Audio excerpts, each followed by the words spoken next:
জানিস ভাই, আমার আমাদের বিয়ে হয়ে গেল রে, টাকার অভাবে বিয়ে করতে। টাকা দরকার ভাই, মোটামুটি 50 লাখ দরকার ছিল, আর মাকে দিয়ে বিয়েটা করতে হবে। আমার হাতে দিঘা তুই মালটা দিতি, ভাই কি করতাম রে, তোরা তাহলে বাড়ি থেকে বসে এনে দিচ্ছি গাইতে। চপ কালকে তাহলে না দিয়ে চপ প্লেন কিনবো, মাকে শুধু তার মাকে বিয়ে করবো, অক্ষয় বিয়ে করবো। চপ না, একটা কেটিএম নিবি, হ্যাঁ কেটিএম যাও, কেটিএম আমার দিকে খাটটা তুলবি, যে মালটা ভালো করে ফটা স্টাইল তো ওর মধ্যে দুটো কথা হইবি ভাই, স্টাইল তো নাকি হবে না মাল। তা ভাই যে বিয়ে হয়ে গেছে আমার কথাটা তো ভাই বুঝলি নে। আরে ভাই এক ছেলে মা খাওয়ানো পড়ানো ছিল স্কুলে তো ভাই, আর এক ছেলে মা খাওয়া পড়ানো ওই এক ছেলের মালিক চাইলে হবে না তো। কেন ভাই? আরে ও বুঝতে পারছি না, বারাবাতের ও গা আমি আছি ভাই, তো আমার সাথে থাকবি তো ভালো থাকবি তাই তো।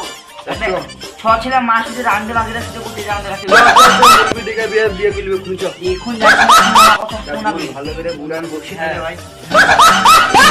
ও শুনিকে ফোন করবি, যদি ময়নায় তো আমি একটি টাকা পেয়েছি জানিস, ময়না তো আমাকে ভালোবাসি না, বুঝাবি। আরে বুঝছে না, মেলা কিছু বুঝেছি ভাই জানিস। মাগিরা এমনিতে মাগি যায়, খুব খানকি যায়, কি করবো তাহলে বুঝ,